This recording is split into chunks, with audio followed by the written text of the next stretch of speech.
Assalamualaikum warahmatullahi wabarakatuh. Perkenalkan nama saya Sally Suci Rahmadani. Di sini saya akan mempresentasikan terkait evaluasi tengah semester pada mata kuliah Studi Kelayakan Bisnis. Adapun yang akan saya presentasikan yang pertama yaitu mengenai harga atau price, salah satu elemen dari bauran pemasaran.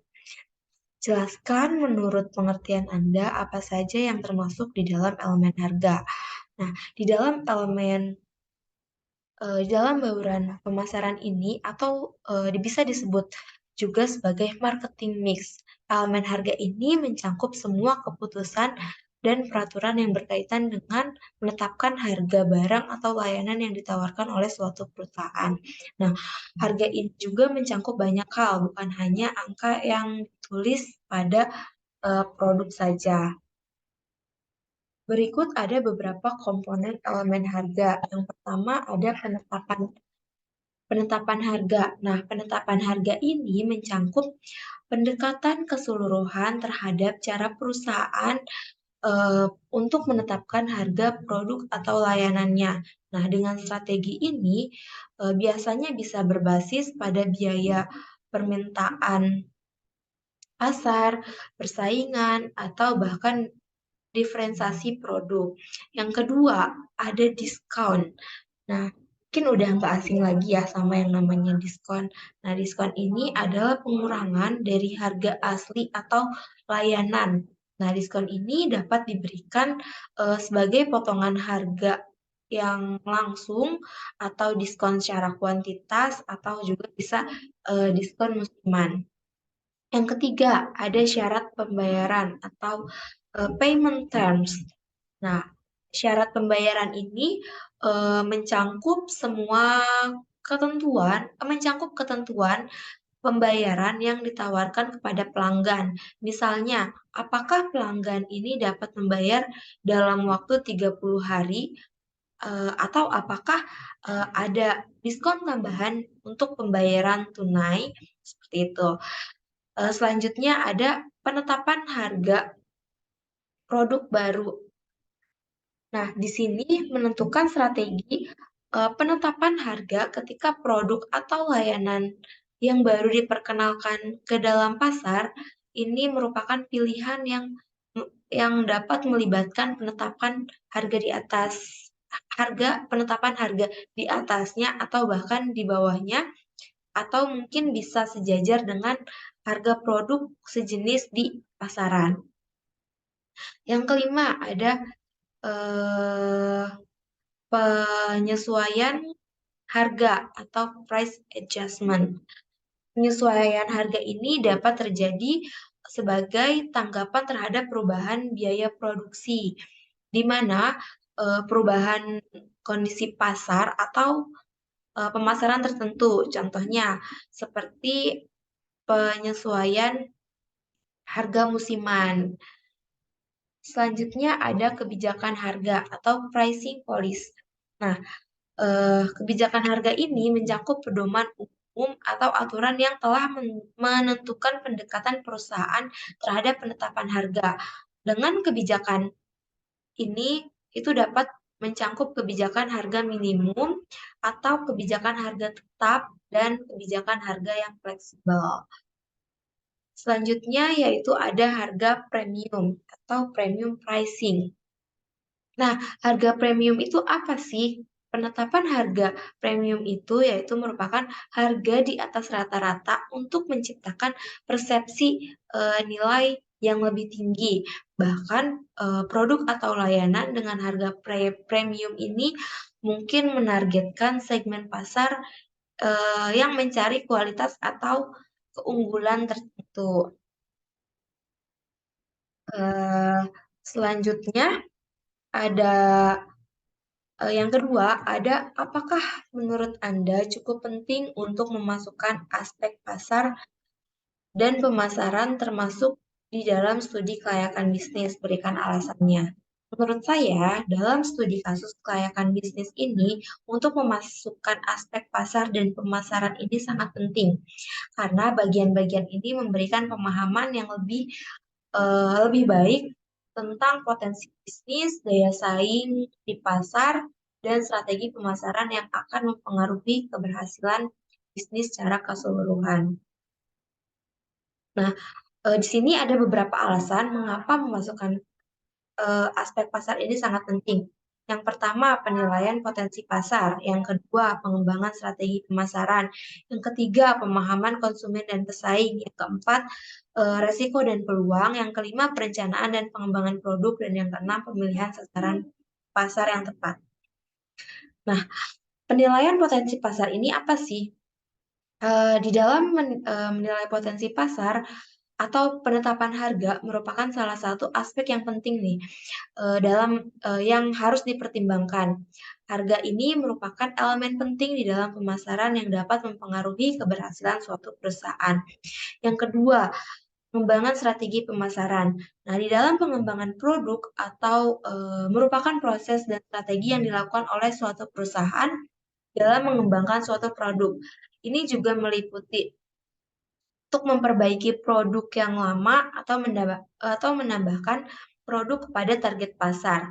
Nah, strategi pengembangan produk ini dapat berupa inovasi atau adaptasi terhadap produk yang ada.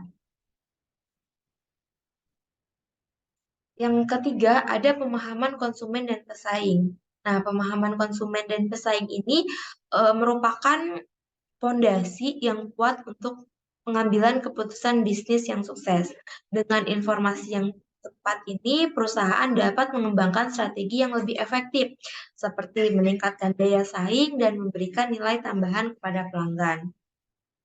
Yang keempat, ada resiko dan peluang. Nah, di mana resiko dan peluang ini adalah dua konsep yang seringkali diamati di dalam konteks bisnis nih dan pengelolaan proyeknya. Nah, kedua konsep ini memiliki implementasi penting dalam membuat keputusan dan mengelola usaha untuk memiliki pendekatan yang seimbang terhadap manajemen risiko dan peluang. Maka di sini perusahaan dapat mengidentifikasi dengan baik atau mengukur dan menanggapi risiko yang dengan baik, dengan cenderung lebih adaptif dan tahan terhadap perubahan. Selanjutnya yang kelima, ada perencanaan dan pengembangan produk. Nah, perencanaan dan pengembangan produk yang baik ini dapat membantu perusahaan untuk menghasilkan produk yang sesuai dengan kebutuhan pasar atau bahkan ini dapat memenangkan pesaing dan memberikan nilai tambah kepada pelanggan. Nah, dengan proses ini itu akan melibatkan kerjasama antara berbagai fungsi di dalam organisasi, termasuk pemasaran, desain, pengembangan produk, dan produksi. Dan yang terakhir, ada pemilihan sasaran pasar yang tepat.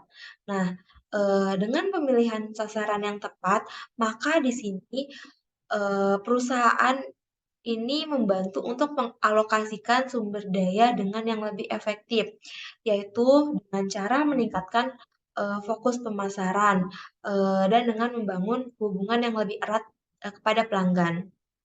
Maka dengan memahami konsumen dan pasar secara mendalam itu merupakan kunci untuk berhasil di dalam memilih dan melayani sasaran pasar yang tepat. Selanjutnya, buatlah tabel penguraian terkait marketing mix bagi perusahaan 8P dan bagi konsumen 8C. Nah, di sini ada tabel penguraian marketing yang pertama yaitu produk. Dengan penjelasan, produk ini merupakan jenis barang atau layanan yang diberikan oleh bisnis. Selain itu ada fitur, kualitas, dan keuntungan disertakan. Yang kedua, ada price, harga. Nah, harga ini merupakan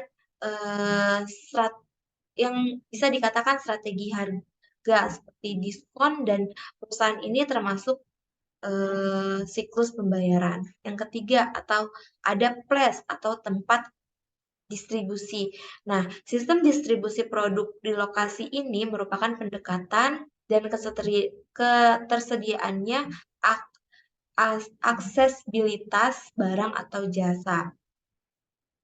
Yang keempat, ada promosi. Nah, strategi pemasaran dan komunikasi ini kita dapat menggunakan promosi seperti iklan, penjualan langsung, pemasaran secara digital, atau eh, yang lainnya. Karena sekarang udah banyak promosi-promosi yang dilakukan secara online dengan membuat konten-konten yang kreatif. Yang kelima, ada people atau orang. Nah, orang-orang yang bekerja di bidang pelayanan ini, di bidang pelayanan dan pemasaran, itu termasuk karyawan,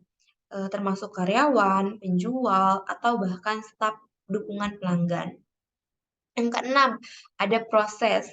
Proses di sini yaitu merupakan proses operasional dan bisnis yang membantu pengiriman barang atau layanan seperti pemesanan, pembayaran, dan pengiriman.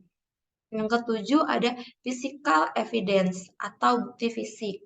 Nah, elemen fisik ini yaitu seperti kemasan produk, desain toko, dan tampilan fisik yang akan membantu penjualan dan pemasaran. Dan yang terakhir, performance atau kinerja.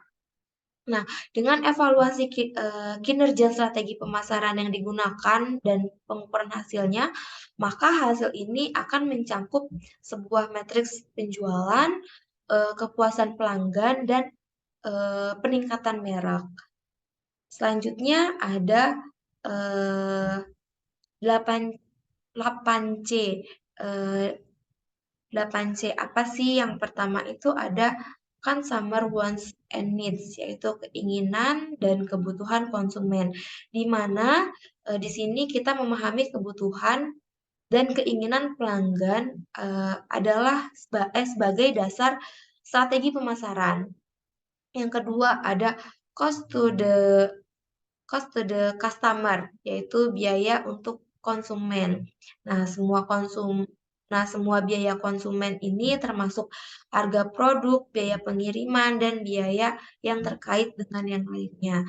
Yang tiga ada conven- convenience atau kenyamanan. Nah, kenyamanan ini juga sangat penting ya untuk produk atau layanan yang tersedia dan dapat diakses oleh pelanggan karena ini mencangkup tempat, saluran distribusi, dan kemudahan penggunaan. Yang keempat, ada communication atau komunikasi, di mana metode yang digunakan oleh bisnis ini dapat berinteraksi dengan pelanggan, seperti melalui iklan, promosi, atau interaksi secara langsung. Yang kelima, ada customer service atau layanan pelanggan. Nah, dengan kita meningkatkan layanan atau kualitas dan responsivit- res- responsivitas kepada pelanggan ini termasuk dukungan dalam penyelesaian masalah dan layanan purna jual. Yang keenam ada credibility atau kredibilitas, di mana perusahaan ini dapat diandalkan dan dapat dipercayai produk atau layanan perusahaan di dalam persepsi konsumen. Karena kepercayaan itu yang utama ya, terkait dengan merek dan reputasi perusahaan. Yang ketujuh ada customization atau penyesuaian. Di mana kemampuan untuk menyesuaikan layanan atau produk dengan preferensi dan kebutuhan setiap pelanggan. Dan yang terakhir, ada community atau komunitas. Nah, komunitas ini untuk bagaimana caranya bisnis ini dapat berkontribusi pada komunitas dan bagaimana caranya pelanggan ini merasa terhubung dengan merek atau barang melalui nilai-nilai komunitas. Selanjutnya, eh, yang keempat, ada salah satu cara untuk melakukan analisis dasar dalam perencanaan adalah SWOT. Sebutkan dan jelaskan elemen-elemen dalam SWOT. Nah, SWOT ini yang pertama ada strength atau kekuatan. Kekuatan ini menunjukkan bahwa keunggulan internal perusahaan atau proyek mempunyai kekuatan yang dapat mencangkup sumber daya yang kuat atau keahlian yang khusus, keunggulan, teknologi, reputasi yang baik, atau aset khusus yang membedakan, perusahaan dari pesaing. Yang kedua, ada weakness atau kelemahan. Nah, ini adalah faktor internal yang dapat mengganggu atau membatasi kinerja perusahaan atau proyek, di mana kelemahan ini dapat mencangkup keterbatasan sumber daya atau kurangnya keterampilan tertentu. Maka proses bisnis tersebut, tidak efisien atau, masalah internal lainnya yang dapat mengurangi daya saing. Yang ketiga ada opportunity atau peluang. Peluang ini adalah, faktor eksternal yang dapat dimanfaatkan oleh organisasi atau proyek untuk mencapai tujuan dan berkembang. Nah, dengan perubahan pasar dan industri, kemajuan teknologi, atau perubahan undang-undang yang menguntungkan, ada beberapa contoh faktor eksternal. Yang keempat, ada threats atau ancaman. Ancaman ini, merujuk pada faktor eksternal yang dapat menimbulkan resiko atau potensi kerugian, bagi organisasi atau proyek, di mana ancaman ini, dapat dapat berasal dari pesaing yang intens, perubahan kondisi ekonomi, perubahan regulasi, atau perkembangan teknologi yang dapat mengancam kelangsungan operasional. Yang kelima, menurut Anda, apakah analisis weakness masih diperlukan? Karena bila semua perusahaan menggunakan alat atau metode yang sama, yaitu metode SWOT, berarti pesaing juga mengetahui kelemahan produk kita dan menggunakan itu sebagai alat dalam promosi mereka. Nah, eee, menurut saya dengan analisis kelemahan atau weakness ini, itu masih sangat penting di dalam SWOT. Meskipun benar bahwa, menggunakan metode yang sama oleh banyak perusahaan ini dapat mengumpulkan informasi terkait kelemahannya. Nah, penting untuk diingat bahwa analisis SWOT ini adalah alat yang dapat disesuaikan dengan kebutuhan khusus bisnis. Maka oleh karena itu, bisnis bisnis ini dapat, membuat rencana untuk mengatasi kelemahan mereka, sehingga pesaing ini tidak dapat mengetahuinya. Nah, perusahaan ini juga seringkali bergantung pada kemampuan mereka untuk, mengevaluasi, mengubah, dan meningkatkan kinerja mereka secara konsisten. Mungkin itu saja presentasi, yang dapat saya sampaikan, kurang lebihnya mohon maaf. Wassalamualaikum warahmatullahi wabarakatuh.